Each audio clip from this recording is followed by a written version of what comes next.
नमस्कार, आपके कार्यक्रम आमने सामने में आपका स्वागत है। मैं हूं सुधांशु रंजन। अभी हिंदू विवाह कानून 2010 संशोधन विधेयक जो है वो संसद के समक्ष पेश किया जाने वाला है। जो संसदीय समिति इस पर विचार कर रही थी उसने एक अनुशंसा की है कि जहां इर्रिट्रीवेबल ब्रेकडाउन यानी जहां शादी अंतिम रूप से टूट जाए, अगर उस कारण से तलाक होता है तो वैसी स्थिति में जो महिलाएं हैं यानी पत्नी हैं उनको पति की संपत्ति पर अधिकार होना चाहिए, खास करके वो संपत्ति जो शादी के बाद अर्जित की गई है। ये क्या कानून स्वरूप लेगा ये तो जब पेश होता है और उस पर संसद अपना राय जाहिर करेगी, लेकिन जो अनुशंसा है संसदीय समिति की, जो जयंती नटराजन की अध्यक्षता वाली समिति है उसकी अनुशंसा है, तो उसी पर आज हमारी बहस है कि अगर तलाक इस स्थिति में होता है तो क्या पत्नियों को पति की संपत्ति पर हक होना चाहिए। इस बहस में शामिल हैं संदीप भरतिया जो कि जेंडर ह्यूमन राइट्स के अध्यक्ष हैं, उसके साथ हैं रंजना कुमारी जो कि सामाजिक शोध संस्थान की निदेशक हैं, और हमने विशेष टिप्पणी के लिए बुलाया है प्रोफेसर पूनम प्रधान सक्सेना जो कि दिल्ली विश्वविद्यालय में कानून की प्रोफेसर हैं, और साथ ही हम चलेंगे अहमदाबाद जहाँ के जानी मानी महिला कार्यकर्ता रीमा नानावती हैं, और जयपुर में हमारे साथ निशा सिद्धू हैं। आप सबों का स्वागत है हमारे इस कार्यक्रम में। तो सबसे पहले रंजना जी, हम आपसे जानना चाहेंगे कि ये जो विचार चल रहा है इसके ऊपर के महिलाओं को अधिकार दिया जाना चाहिए, ठीक है, अब जो भी कानून जो भी स्वरूप ले, आप क्या मानती हैं? देखिए, अगर किसी भी कीमत पर शादी बच नहीं सकती है, मतलब है कि इतना आपस में मनमुटाव हो गया है, टूट गई है, हाँ बिल्कुल टूट चुकी है, तो ऐसे में जो पति की संपत्ति है वो संपत्ति पत्नी और पति मिलकर वो संपत्ति बनाते हैं। अब आप ये कहेंगे कि पत्नी ने तो कुछ कमाया नहीं है, लेकिन अगर पत्नी ने वो सारी परिस्थितियां पैदा नहीं की होती जिनकी वजह से पति जाके कमा सकते हैं, तो दुनिया के जितने भी विकसित देश हैं, दुनिया के जितने भी लोकतांत्रिक देश हैं, हर जगह ये कानून है कि जब शादी टूटती है तो आधा आधा हिस्सा आधा पत्नी का और आधा पति का होता है। क्योंकि अक्सर ये देखा जाता है कि पत्नी को छोड़ देते हैं, उसके बाद अभी भारत में चूंकि ये हक औरत को नहीं मिला है, तो शादी टूटने के बाद जब पत्नी को छोड़ देते हैं या तलाक हो जाता है, तब पत्नी के पास अपनी जीवन यापन के लिए, अपने बच्चे के जीवन यापन के लिए कुछ भी नहीं होता। अक्सर वो सड़क पर बिल्कुल, जिसको कहते हैं, किसी भी बिना हक अधिकार के खड़ी होती है, क्योंकि घर जा नहीं सकती है। लेकिन अपने भाई ऐसे उदाहरण देखे गए हैं, मैंने भी देखा है कि पति ने पत्नी के नाम से मकान बनवा दिया, बाद में दोनों में झगड़े हो गए और पति को ही घर से निकाल दिया, ऐसे भी उदाहरण हैं। देखिए, अगर डोमेस्टिक वायलेंस है और उसमें पति को उस कानून के तहत निकाला गया है तब तो ठीक है, लेकिन पत्नी का भी अगर है तो जो सामूहिक संपत्ति है पति पत्नी की, उसमें से आधा आधा हिस्सा दोनों का बनता है। बिल्कुल। संदीप, एक तो आपने बोला ये जो कानून में जो बात हो रही है, ये कह रहे हैं कि महिला को हक मिलेगा, लेकिन यदि पत्नी के पास प्रॉपर्टी है उसको हक की बात नहीं कर रहे हैं। इसमें उन्होंने सेक्शन 13D डाला है, जो अभी प्रपोजल है वो जेंडर न्यूट्रल नहीं है। मतलब ये कानून भी महिलाओं को अधिक अधिकार ऑलरेडी पत्नी को दे रहा है, हमें बात समझनी पड़ेगी। फिर मैडम ने जो कहा कि उस 25-50% जो बोल रहे हैं डाइवोर्स के बाद उसको कुछ नहीं मिलता है लड़की को, जबकि ऐसा नहीं है। 125 CRPC हमारा मेंटेनेंस कानून काफी अच्छे हैं। 1/3 तनख्वाह यदि बच्चा नहीं हो आपकी जाती ही जाती है वर्चुअली ऑलमोस्ट सारे केसेस में, और वो उसको मिलती है जब तक कि वो दोबारा शादी नहीं करती। देखिए 125 तो साफ कहता है कि वैग्रेंसी और डेस्टिट्यूशन की बिल्कुल वो कंगाल हो जाए, उससे उस स्थिति को रोकने के लिए। सर ऐसा है कि वो जो लड़की 10,000 20,000 रुपए महीना कमा रही है, उसके बावजूद भी 125 CRPC में, यदि आपने मेंटेनेंस 125 CRPC में डाला है तो आपको उसमें मतलब 99% केसेस के अंदर 1/3 तनख्वाह, यदि बच्चा नहीं हो, बच्चा हो तो आधी से अधिक तनख्वाह मिलती है। और ये जो 1/3 तनख्वाह की बात कर रहा हूं, इसमें तनख्वाह नहीं आता है सर, इसके अंदर तनख्वाह प्लस यदि उसके पास कोई मकान है, उसका कोई रेंट आया तो वो रेंट उसमें जुड़ता है। 125 बिल्कुल जुड़ता है, 100% क्यूमुलेटिव असेसमेंट होता है। दूसरी बात, यदि सपोज वो किसी मकान में रह रहा है लड़का, तो कोर्ट ये कहता है कि अच्छा इस मकान में रह रहा है, आज की डेट में इस मकान का इतना किराया का प्रॉपर्टी वैल्यू है किराए की, तो वो भी 1/3 तनख्वाह यदि बच्चा नहीं है प्लस उसके मकान का इक्विवेलेंट किराया, वो सब कुछ मेंटेनेंस में उसको ऑलरेडी दिया जाता है। विधान में तो इसमें क्या गलत है? 125 जब तक दोबारा शादी नहीं करेंगे ऐसा करते हैं। पहले जरा अहमदाबाद हम प्रतिक्रिया ले लेते हैं, रीमा नानावती हमारे साथ हैं। हाँ रीमा नानावती जी, आप बताएं कि आपका क्या मानना है कि ऐसी स्थिति में अगर तलाक होता है जहां शादी अंतिम रूप से टूट जाती है, तो उसमें पत्नी का हक होना चाहिए नहीं होना चाहिए, आप क्या मानती हैं? नहीं, जरूर। देखिए, मैं कोई कानूनी एक्सपर्ट तो नहीं हूं, लेकिन मैं जो असंगठित क्षेत्र में जो गरीब वर्ग की महिलाएं हैं उनकी तरफ से जो बताना चाहती हूं कि वो क्षेत्र में बहनें भी इतना ही काम करती है जितने उनके पति करते होंगे। इसलिए मेरे ख्याल से कि अगर तलाक हो जाए तो महिलाओं को भी उतना ही अधिकार मिलना चाहिए संपत्ति पे जितना हम उनके पति को देने जा रहे हैं, क्योंकि ये असंगठित क्षेत्र की महिलाएं इतना ही काम करती है, उनका भी इतना ही योगदान होता है। नहीं, सामाजिक सुरक्षा तो एक मुद्दा है, वो तो महिला पुरुष सबके लिए सामाजिक सुरक्षा जो है निश्चित रूप से होनी चाहिए, लेकिन जहां पर महिलाएं कामकाजी हैं, वो आत्मनिर्भर हैं, क्या उनको भी इस तरह की सुविधाएं मिलनी चाहिए, ये अधिकार दिया जाना चाहिए? जरूर, क्योंकि उनका भी इतना ही उसमें कंट्रीब्यूशन होगा, महिलाओं का भी इतना कंट्रीब्यूशन रहता है। और अगर स्थिति उसके विपरीत हो, जहां की महिलाएं नौकरी कर रही हों और पति जो है आजकल हम देखते हैं कि हम सब हाउस वाइफ की जगह हाउस हस्बैंड वाली स्थिति हो गई, उसमें क्या होना चाहिए? हम सबको इक्वल दर्जे पे रखना। बिल्कुल। मतलब आप नहीं, ऐसा आप क्यों हाउस वाइफ और हर एक काम को हम काम के रूप से, हमें वो काम के रूप से देखना चाहिए। अगर घर का काम है तो उसको क्यों हम काम नहीं गिनते हैं? नहीं रीमा जी, मेरा सवाल है कि स्थिति अगर विपरीत हो जाए, जहां महिला नौकरी कर रही है, एक तरह का काम ही है, इस पत्नी नौकरी कर रही हो और पति बेरोजगार हो और वैसी स्थिति में तलाक होता है, तो पति को हक मिलना चाहिए संपत्ति में। मेरे ख्याल से मेरा ये विचार भी है कि महिलाओं को जरूर उस पर अधिकार मिलना ही चाहिए। और अगर ऐसी बात है कि पति काम नहीं करता है और वो महिला के ऊपर निर्भर है, तो वो पति के लिए भी हमें कुछ प्रोविजन करना चाहिए। रीमा जी, बहुत बहुत धन्यवाद आपका हमारी इस चर्चा में शामिल होने के लिए, आपका बहुत धन्यवाद। तो इसमें एक बात गड़बड़ क्या है कि इनहेरिटेंस प्रॉपर्टी की बात कर रहे हैं। स्पष्टीकरण कर लेने दीजिए। स्पष्टीकरण ये है कि जो बात कही जा रही है, वो पत्नी जो घर में काम कर रही है वो भी काम है, और चूंकि हमारी मानसिकता समाज में और हमारी अर्थव्यवस्था की मानसिकता जिसको काम नहीं माना जाता है, तो ये माना जाता है कि पति की कमाई से ये घर बना, या पति की कमाई से ये दुकान खुली, या पति की कमाई से ये व्यापार चालू हुआ। तो ये सब चीजें सिर्फ पति की ही कमाई का नहीं होता है, पति पत्नी मिल करके उस पूरी संपत्ति का निर्माण करते हैं, जिससे पति काम कर पाता है। जो गर्ल है उसको अपने भाई और बहन को अपने बराबर एंसेस्ट्रल प्रॉपर्टी में हिस्सा मिलता है। नहीं, तो अभी प्रॉपर्टी में नहीं मिलता है, एक्वायर्ड प्रॉपर्टी में आज भी नहीं मिलता है। 2005 हिंदू सक्सेशन एक्ट में लड़के और लड़की को अपनी एंसेस्ट्रल प्रॉपर्टी में, रंजना जी, तो बेटे को भी वो चाहे बाप को वो तो हिस्सा दे न दे, वो तो ऐसा नहीं है, वो सिर्फ बेटी की बात नहीं है, वो कानून बराबर है, चाहे दे दे। कानून लड़के और लड़की को बराबर एंसेस्ट्रल प्रॉपर्टी में हिस्सा मिलता है 2005 हिंदू सक्सेशन एक्ट के अंदर। हाँ। यहाँ इनहेरिटेंस देने से पता है इनका एम क्या है, ये चाहती क्या है कि ये डाइवोर्स का जो कानून है, जो 10-12 साल से लोग अलग रह रहे हैं, उनको शायद अब डाइवोर्स कुछ लोगों को मिलने लगे तो इनको हजम नहीं हो रहा, तो इसको रोकने के लिए ये क्या कह रही है, ये बेसिकली इसको रोकने के लिए क्या कह रही है, इसको इनहेरिटेंस प्रॉपर्टी में लड़की को यहाँ दिला दो, वो 10 तो कोर्ट केस हो जाएंगे, आप पूरी जिंदगी उसको डाइवोर्स नहीं मिलेगा। तो उस डाइवोर्स के कानून को रोकने के लिए कह रही है कि बहू शादी हो गई तो अब उसको इनहेरिटेंस प्रॉपर्टी में यहाँ पे हिस्सा दिलाओ। दादी केस कर देगी, ताऊ केस कर देगा, और वो बोलेंगे जब तक ये केस सेटल नहीं होगा तब तक अब इसको डाइवोर्स नहीं देगा। अब सर ये डाइवोर्स को रोकने के लिए एंसेस्ट्रल प्रॉपर्टी में बहू को हिस्सा दिलाने की बात ये जो उठाई जा रही है गलत है। महिलाओं की स्थिति अपने देश में क्या है, जहां 75% महिलाएं जो हैं वो गृहिणी हैं, वो घरेलू महिलाएं हैं। आप शायद कुछ जो शहर की महिलाएं हैं जिनको आप देख रहे हैं कि बहुत अच्छे कपड़े पहनती हैं, मेंटेनेंस का हमारे यहाँ बहुत उन महिलाओं की बात कर रहे हैं। मेंटेनेंस का हमारे यहाँ बहुत पुख्ता कानून है। और एक बात आ जाएगी, यदि उसने अभी तीन दिन कोई आदमी साथ रही, अब आप बोलो कि उसको आप 3 दिन साथ रहने में आप उसको उसकी हस्बैंड की एंसेस्ट्रल प्रॉपर्टी में हिस्सा दे दो, उसके जितने पहले बनाई है उसमें दे दो, क्यों नहीं दे और फिर वो डाइवोर्स करके दूसरी कर ले, दूसरी में कर लो। चलिए ठीक है। सवाल ये कि बच्चा जो परिवार है उस परिवार में आप हस्बैंड को भी उसके एंसेस्ट्रल प्रॉपर्टी में हिस्सा दो, फिर हस्बैंड को भी वाइफ की एंसेस्ट्रल प्रॉपर्टी में हिस्सा दो। जब आप ये मांगते हो तो वो भी मानो। पूनम जी आप बताइए, दोनों को दो, ठीक है, एंसेस्ट्रल प्रॉपर्टी में हिस्सा देना, हस्बैंड को भी दो। 50 के कोर्ट केस इनकी बात डायरेक्शन थोड़ा अलग चला गया है। इक्विटेबल डिस्ट्रीब्यूशन ऑफ प्रॉपर्टी जो होती है वो बोथ हस्बैंड और वाइफ के फेवर में हो, वो चीज़ एक अलग चीज़ है।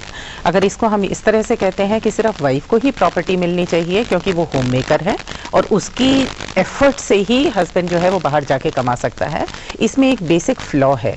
फ्लॉ ये है कि अगर हम ये कानून लाएंगे कि अगर वो होम मेकर है और उसको हस्बैंड की प्रॉपर्टी मिलनी चाहिए डिवोर्स के केसेस में, हम एक तरह से पैट्रियार्कल आइडियाज़ को रीएनफोर्स कर रहे हैं हमें एफर्ट देना चाहिए सेल्फ सफिशिएंसी पे। हमें एफर्ट ये करना चाहिए कि हर औरत जो है वो काम करे। होम मेकिंग में ये नहीं कहती कि काम नहीं होता, बहुत बड़ा काम होता है, बट अनफॉर्चुनेटली उसको कहीं भी उसका मॉनेटरी वैल्यू या इवैल्यूएशन नहीं होता है। हमारे यहाँ ये अगर हम इस तरह से लॉ पास करेंगे कि अगर होम मेकर है उसको हस्बैंड की प्रॉपर्टी में राइट मिलेगा, एक तरह से हम उस चीज को बढ़ा ले रहे हैं। हाँ, सबको हम उसको क्या बढ़ावा दे रहे हैं, हम उसको ये बढ़ावा दे रहे हैं, हम स्टीरियोटाइपिंग ऑफ रोल्स कर रहे हैं। हम रिकॉग्नाइज कर रहे हैं कि सिर्फ हस्बैंड कमाता है और औरत का मॉनेटरी कंट्रीब्यूशन नहीं होता है। औरत का मॉनेटरी कंट्रीब्यूशन तब होगा जब उसको एक आइडेंटिटी मिलेगी, उसकी एक सेल्फ रेस्पेक्ट होगी जो बहुत ज्यादा जरूरी है, और वो तभी हो सकती है जब हम उसको प्रमोट करें और उसको इस बात के लिए एनकरेज करें कि वो आत्मनिर्भर बनाए। क्यों वो इसलिए होता है कि जब आप आत्मनिर्भर पे ज्यादा जोर देंगे तो वो लड़की बाहर जाएगी, पढ़ेगी, अवेयर होगी, उसकी एजुकेशन पे पेरेंट्स ध्यान देंगे, उसकी नौकरी के लिए पेरेंट्स ध्यान देंगे, उसको एक आत्मसम्मान मिलेगा जब वो शादी में एंटर करती है।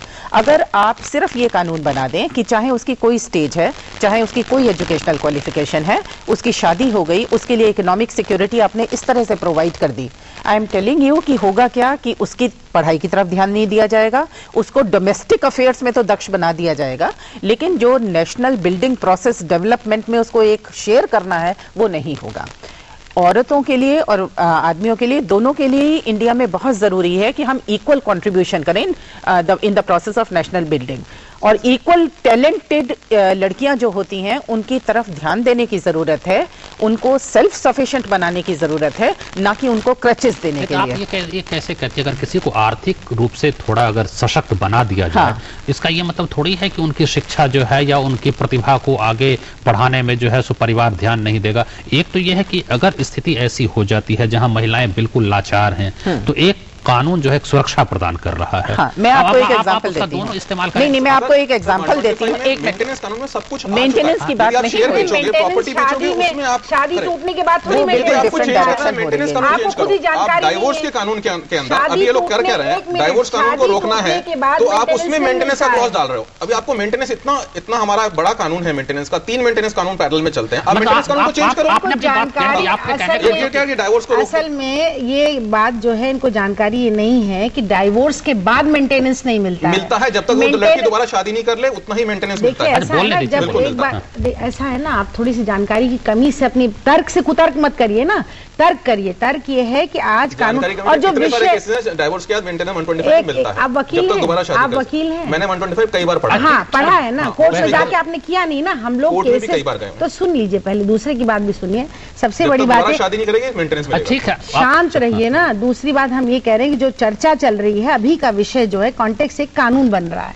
कानून में तलाक के बाद औरत और पति और पत्नी के बीच में जो हक है उसका बराबर का, संपत्ति के हक का बराबर का बंटवारा हो, इस बात का फैसला कानून करने जा रहा है। अब ये फैसला कानून, दुनिया के कानून में अगर 2 लोग मिलकर घर बनाते हैं, 2 लोग मिलकर एक परिवार को बनाते हैं, तो वो घर परिवार संपत्ति जो बनती है वो आधी आधी जिम्मेदारी से बनती है। वो दोनों पति का भी होगा, दुनिया के कानून में होता है। पहले के एंसेस्ट्रल प्रॉपर्टी में शादी के बाद जो बनाया है, नहीं, जो शादी के बाद प्रॉपर्टी बनाई है, नहीं रंजना जी एक बात बताइए। जो चीज है संदीप, आप थोड़ा शांत रहें, आप शांत रहें। रंजना जी एक बात बताइए कि अगर एक कानून बना दिया जाए कि जब भी तलाक होगा पति पत्नी जिसकी भी संपत्ति बराबर बांटती है, अच्छा ऐसा गोवा में पति की हो या पत्नी की हो, पत्नी के नाम पे भी हो तो भी नहीं। यहाँ इंडिया में एक कानून है, गोवा के अंदर, गोवा के अंदर पोर्तुगीज कानून में था, तो गोवा, दमन और दीव में यही कानून है कि वहाँ पर आफ्टर मैरिज जो भी प्रॉपर्टी एक्वायर होती है वो जॉइंट प्रॉपर्टी। तो उसमें तो यहाँ गोवा वाले कानून में तो यहाँ तक था कि शादी न भी हो, अगर किसी मर्द के साथ रहने से अवैध बच्चा होता है तो भी संपत्ति पर उतना ही हक हो जाता है। लेकिन उसमें होता है जॉइंट प्रॉपर्टी हो जाती है ना, उसमें यह है कि हस्बैंड और वाइफ दोनों की कंट्रीब्यूशन से बनी है। यहाँ पर ये हम बात कर रहे हैं कि राइट सिर्फ वो औरत को है, रेसिप्रोकल केसेस में हस्बैंड को नहीं है। अगर मान लीजिए कि डिफॉल्टिंग पार्टी वाइफ है और उसकी वजह से डिवोर्स हो रहा है, तो क्या आप हस्बैंड को प्रॉपर्टी देंगे? ये भी बड़ा क्वेश्चन मार्क लगा हुआ है इसमें। नहीं, हस्बैंड की सारी प्रॉपर्टी मेरे को दे दो, जो अमीर लड़के हैं वो शादी करने से डरने लगेंगे। आप ये बोलो कि जितने टाइम वो साथ रखे, आपने गरीब से शादी की, तीन दिन शादी चली, अब वो बोले गरीब लड़की के 3 दिन शादी चली, चलो भाई अपनी आधी प्रॉपर्टी लो और चलते बनो। ये ऐसा नहीं होता है, ऐसी बात नहीं है। मैं आपको एग्जाम्पल दे रही हूँ। नहीं, आप क्या मानती हैं कि सारी लड़कियां जो है वो इसी चरित्र की हैं? आप दोनों को बराबर। ठीक है, फिलहाल हम लेकिन छोटा सा विश्राम के बाद बहुत गलत है। अब चर्चा जारी रहेगी, विश्राम, उसके बाद हम जयपुर चलेंगे और फिर चर्चा को हम आगे बढ़ाएंगे कि इसमें और क्या हो सकता है, ताकि समरसता बनाए रखना एक बहुत बड़ी जरूरत है, लेकिन दुर्भाग्य से समरसता में कमी आ रही है। फिलहाल हम इस चर्चा को विश्राम के बाद जारी रखेंगे।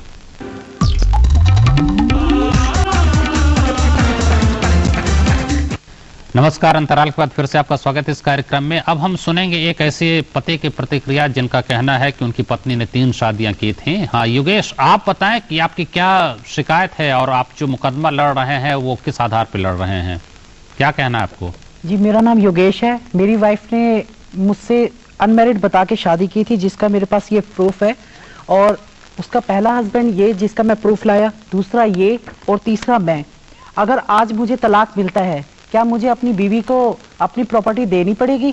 सिर्फ 3 दिन मेरे साथ रही है और मेरे घर की सारी ज्वेलरी वगैरह भी उठा के ले गई है। मैंने उसके ऊपर 498 डाल रखा है। जब मैंने उसने 420 डाल रखा है, जब उसे पता लगा कि मैंने 420 डाला तो उसने मेरे ऊपर झूठा केस 498 है, 406 और डोमेस्टिक वायलेंस 125 और डाइवोर्स।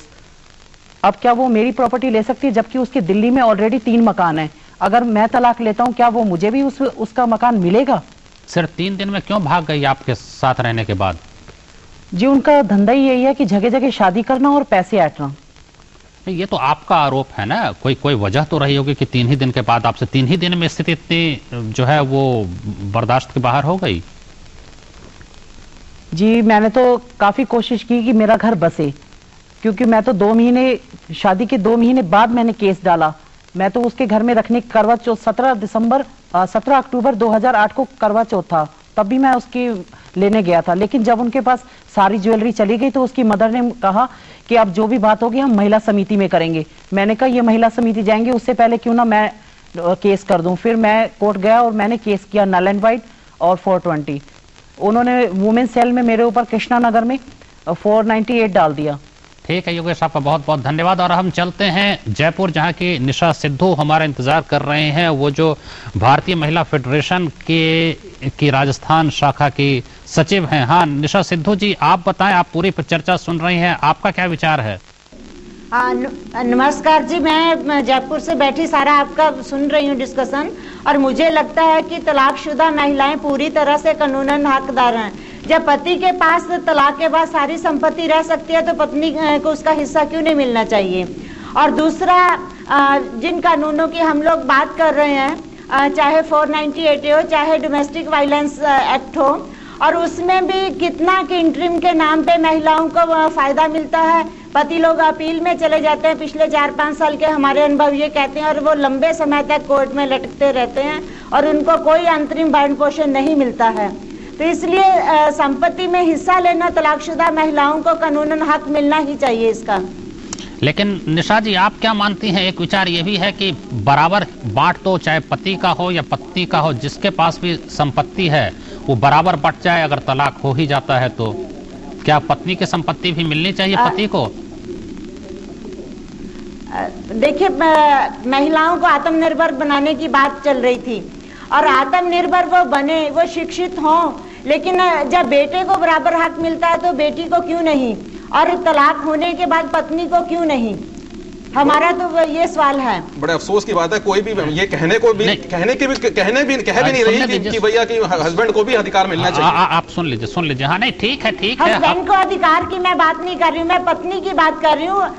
पत्नी को इसका हक मिलना चाहिए, अक्सर पत्नी को नहीं मिलता। और यहाँ तक कि हमारे सामने रोजाना 5 से 10 केसेज आ रहे हैं जिसमें ये होता है कि जैसे ही पता चला पत्नी ने 498 किया है या डोमेस्टिक वायलेंस एक्ट में गई है, इमीडिएट पति की सारी संपत्ति अपने रिश्तेदारों के नाम करवा देते हैं, अपने पिताजी के नाम करवा देते हैं। तो उससे क्या रिफ्लेक्ट होता है? उससे यही झलकता है कि वो संपत्ति नहीं देना चाहते हैं। हम इसलिए कह रहे हैं कि पत्नी को तलाक के बाद भी हक होना चाहिए, क्योंकि सड़क पे वो आती है, बच्चों के साथ हिंसा वो झेलती है, तो क्यों नहीं उसको सुनिश्चित हो उसका और उसके बच्चों का आगे का फ्यूचर जो है, इसलिए उसको प्रॉपर्टी में अधिकार मिलना चाहिए। निशा जी, लेकिन सामान्य तौर पे तो शिकायत ये रहती है, महिलाएं ही कहती हैं कि मेरा भाई तो बहुत अच्छा था, शादी के बाद ही जो है उसका स्वभाव बदल गया। अब आप कह रहे हैं कि भाई के नाम, पिता के नाम संपत्ति कर देता है, तो ये विश्वास जो भाई और पिता के साथ है, पत्नी के साथ भी विश्वास बढ़े, ऐसा कोई उपाय हमें करना चाहिए। और मुझे ये लग रहा है कि कहीं ना कहीं वापस वो पुरुष सत्ता की तरफ घुमाने की कोशिश की जा रही है, जब हमारा ये साफ साफ मानना है कि पिता की संपत्ति में से बड़ी मुश्किल से पैतृक संपत्ति में से हक महिलाओं को मिला है और उसको तोड़ने मरोड़ने की कोशिश ना करें। ये सच है कि महिलाएं अक्सर ये कह देती हैं कि हमारा रिश्ता कमजोर हो जाएगा अपने मायके के साथ, अपने पीहर के साथ, और जब भाई भाई से संपत्ति का बंटवारा करता है तब तो रिश्ते कमजोर नहीं होते, और जब एक बहन उस संपत्ति से हिस्सा मांगने की बात करते हैं तब रिश्ते कमजोर हो जाते हैं। सर, यदि वो रिश्ते इतने कमजोर हैं तो कमजोर रहने दीजिए, लेकिन महिलाओं को कम से कम आत्मनिर्भर बनाने के लिए, उनके हक को दिलाने के लिए उसको संपत्ति में हिस्सा, चाहे वो उसके माता पिता की है चाहे ससुराल की है, तो उसको हिस्सा तो मिलना ही चाहिए। ठीक है निशा जी, आपका बहुत बहुत धन्यवाद इस चर्चा में शामिल होने के लिए। हाँ सर, इसमें प्रॉब्लम ये जो कानून को रोकने के लिए मेंटेनेंस की बात क्यों कर रहे हैं? मेंटेनेंस कानून में मेंटेनेंस की बात नहीं कर रहे हैं, प्रॉपर्टी के अधिकार की बात मेंटेनेंस कानून में क्यों नहीं कर रहे हैं? जब आपके पास मेंटेनेंस कानून है उसमें आपको प्रॉपर्टी के डाइवर्स का प्रॉपर्टी दिलानी है। कई बार कह चुके हैं ये संदीप की मेंटेनेंस, ये तो बात समझ में आ रही है कि आपका कहना है कि जब उसको एक बार मेंटेनेंस मिल गया, मुआवजा मिल रहा है, रख रखाव और प्रॉपर्टी भी मान लो, यदि मान लो आप कहते हो कि आज प्रॉपर्टी लड़के के पास है तो उसको मेंटेनेंस में सब जोड़ा जाता है। ये बताइए, अभी हमने एक योगेश कुमार की स्थिति देखी और उनका कहना है, अब जो भी है उनका पक्ष आपने सुना, शायद पत्नी का पक्ष हम लोग अगर सुने, हमने कोशिश की, फोन किया लेकिन संपर्क नहीं हो पाया। क्या कहेंगी आप, अगर इस तरह से कोई औरत परेशान करती है किसी पुरुष को, आप क्या कहेंगे? देखिए, कोई भी गैर कानूनी काम करता है, सबसे पहले तो ये प्रिजम्पशन है कि भाई कोई भी गलत काम करेगा, गैर कानूनी काम करेगा। और जैसा ये कह रहे थे कि पत्नी ने तीसरी शादी की और वो शादी सिर्फ इसलिए करती है ताकि वो दूसरों के साथ ठगी कर सके जिससे शादी करते हैं, तो ये एक क्राइम का केस है ना, और ये केस एक्सेप्शन है। अगर आप इसके भरोसे और इस केस को बता करके अगर हम समाज में ये कहना चाहें, अगर हम ये कहना चाहें कि नहीं, चूंकि उनकी संपत्ति में 3 दिन शादी करके रह करके अब हक मांग रही है औरत, इसलिए समाज में अब औरत को हक मत दीजिए, तो शायद आप पूरे समाज की तरफ से आंख बंद करके एक क्राइम केस को सामने ला करके, ये औरत गलत, ये औरत तो गलत कर रही है ना। जो औरत एक शादी की, तलाक हुआ, उसकी संपत्ति में उसको हक मिल गया, फिर दूसरी शादी करेगी, फिर उसकी भी संपत्ति में हक मिलेगा, तो इसका कहीं कोई अंत होगा? वो 3 करे, 4 करे, 5 करे, कहीं कोई अंत होगा उसका? देखिए, आपने इतनी आसानी से ये बात कह दी सुधांशु जी कि हिंदुस्तान की औरतों के लिए इतना आसान है कि एक शादी करेंगी, उसको तोड़ेंगी, दूसरी करेंगी, तीसरी करेंगी। इसलिए ठीक है, होगा, मैं ये नहीं कह रही हूँ कि नहीं होगा, लेकिन आज आप पूरे हिंदुस्तान के समाज की बात कर रहे हैं और आपने स्वयं स्वीकार किया कि 75% औरतें तो गृहिणी हैं। अगर वो गृहिणी है तो उन्होंने कोई संपत्ति खुद तो बनाई नहीं है। सर, विदेशों के कानून की बात करती है ना, उसमें 50% जो प्रॉपर्टी में दिया जाता है, वो 2 साल रहे हैं, 2 साल में उन्होंने कोई प्रॉपर्टी बनाई, तो मैडम जो कह रहे हैं 50%, उसी अधिकतर देशों में खाली उसी ड्यूरेशन की प्रॉपर्टी का दिया जाता है। वो कहते हैं आप 2 साल साथ रहे, आपने कुछ किया जाता है उसी का, ये नहीं है कि उसकी एंसेस्ट्रल प्रॉपर्टी का कहीं पे भी नहीं दिया जाता। इस कानून को पढ़ लीजिए, इस कानून को ध्यान से पहले पढ़ लीजिए। इस कानून में क्या कहा गया है? पति पत्नी की संपत्ति, marital property, matrimonial right to property, आप समझ रहे हैं, एक्वायर्ड ड्यूरिंग मैरिज। आपने कुछ पढ़ा लिखा नहीं, आप जबरदस्ती 125 और पार्लियामेंट मेंबर वगैरह बाहर ही नहीं आया, रिपोर्ट तो बाहर ही नहीं आई है अभी, इसलिए कह रहे हैं 30 मेंबर्स के पास है, इसलिए मैं प्रेस रिलीज में वो कह रहे हैं एंसेस्ट्रल मिलनी चाहिए। इसलिए मैं कह रही हूँ कि मैट्रिमोनियल राइट टू प्रॉपर्टी होता है जब शादी के बाद पति पत्नी मिलके जो संपत्ति बनाए, जब तलाक होगा उसमें हक की बात है। मेरा जो मानना है वो मेरा टोटली डिफरेंट डायरेक्शन है। मैं तो पहले भी बेसिकली मेरा बिलीफ ये है कि हर लड़की को खुद अपना सेल्फ सफिशिएंट होना चाहिए, जो मैं पहले भी कह चुकी हूँ। आत्मनिर्भर होना चाहिए, नौकरी करनी चाहिए, वो जरूर करनी चाहिए, क्योंकि हम नहीं चाहते कि किसी भी लड़की को जो नौकरी करना चाह रही है उस पर डोमेस्टिक रिस्पॉन्सिबिलिटी इम्पोज की जाए। मैं एक एग्जाम्पल देना चाहती थी आपको कि जैसे केसेस जाते हैं कोर्ट में, और एक स्टीरियोटाइपिंग ऑफ रोल्स होता है कि लड़की जो है वो घर का काम करेगी और लड़का कमा के लाएगा, और लड़की अगर कमाती भी है और बाहर काम भी करती है तब भी डोमेस्टिक रिस्पॉन्सिबिलिटीज उसी पे होती हैं। दोनों क्योंकि वो स्टीरियोटाइप दोनों, एक्चुअली मेरी नॉलेज में अभी तक मैं बहुत केसेस को रिव्यू कर चुकी हूँ, कोई भी केस ऐसा नहीं आया है जहां पर कोर्ट ने हस्बैंड को ये हिदायत दी हो कि आप भी डोमेस्टिक रिस्पॉन्सिबिलिटी शेयर कीजिए। हाँ, ऐसे केसेस बहुत हैं जिसमें उन्होंने कहा है कि कैरियर ऑब्सेशन की वजह से लड़की जो है वो डोमेस्टिक रिस्पॉन्सिबिलिटीज नहीं ले पा रही है और इसीलिए मैट्रिमोनियल ब्रेकअप का ग्राउंड है। ऐसे केसेस को बचाने के लिए, क्योंकि अगर लड़की काम करना चाहती है उसके ऊपर डोमेस्टिक रिस्पॉन्सिबिलिटी ना थोपी जाए, मेरे को ये डर है, एप्रीहेंशन है कि अगर ये कानून पास हो जाता है कि जिसमें लड़की को एक तरफा राइट मिलेगा हस्बैंड की प्रॉपर्टी में, in that property which has been acquired during marriage with that particular husband, तो हो सकता है कि कहीं हम स्टीरियोटाइपिंग ऑफ रोल्स को रीएनफोर्स करें, उसकी गुलामी और बढ़ेगी। हाँ, और बढ़ेगी, और उससे क्या होगा, उसका सब्जुगेशन ज्यादा बढ़ेगा। आप हस्बैंड को इसलिए सुपीरियर स्टेटस देते हैं क्योंकि उसमें अर्निंग कैपेबिलिटी होती है। वाइफ की जो डोमेस्टिक कंट्रीब्यूशन है, हम अभी भी ये बहस कर रहे हैं कि देखिए ये काम होता है, ये बहुत ज्यादा मेहनत का काम है, ये इक्वल आपको वेटेज देनी चाहिए, लेकिन हम बहस कर रहे हैं, माना तो अभी किसी ने नहीं है। कानून आया है, सुप्रीम कोर्ट ने 3 बार कहा है, संदीप समय नहीं हमको, सुप्रीम कोर्ट ने कहा है 3 बार तब कि भैया इरेवोकेबल ब्रेकडाउन ऑफ मैरिज आप ग्राउंड ऑफ डाइवोर्स बनाओ। वो तो स्मृति शिंदे का केस आया जिसमें ये कहा गया कि वो कहती है कि मैं न रहना चाहूं और पति कहे कि हम नहीं तलाक देंगे। तो दूसरे मामले में 16 दिसंबर 2009 को सुप्रीम कोर्ट ने सरकार को नोटिस जारी किया था, वो एक अलग मामला था। और निश्चित रूप से तो हम सुप्रीम कोर्ट की सुने, हम हाई कोर्ट की सुने, जो भारत सरकार को बार-बार ये कह रहा है कि आप irrevocable breakdown of marriage divorce को पास करो। ठीक है, अभी हमारा वो उसको रोकने के लिए आप मेंटेनेंस का बहाना बना रहे हो। बहुत विस्तारित नहीं कर सकते और समय की भी सीमा है। संदीप आपका, रंजना जी, बहुत बहुत धन्यवाद। और जयपुर में निशा सिद्धू और अहमदाबाद में रीमा नानावती, आपका भी बहुत बहुत धन्यवाद। चर्चा में समाप्त करनी पड़ेगी, कानून अभी बना नहीं है, इसमें भी और बहस जारी रहेगी, लेकिन निश्चित रूप से जो ये समाज है उसमें विषमता बहुत है, उसमें शोषण कई तरह के होते हैं, चाहे वो जाति के नाम पे हो, लिंग के नाम पे हो या और किसी नाम पे हो। शोषण मुक्त समाज हमको बनाना चाहिए, लेकिन समरसता भी साथ साथ बनी रहनी चाहिए। समाज जो है वो ऐसा न हो कि बिल्कुल टूट फूट जाए, बिखर जाए, इसको भी सुनिश्चित करने की जरूरत है। आपके पास अगर कोई सुझाव है तो हमें भेज सकते हैं as@dd.nic.in। आप हमें पत्र भी लिख सकते हैं। आमने सामने, कमरा संख्या 511, टावर 2, दूरदर्शन भवन, कोपरनिकस मार्ग, नई दिल्ली 110001। अगले सप्ताह फिर मिलेंगे। नमस्कार।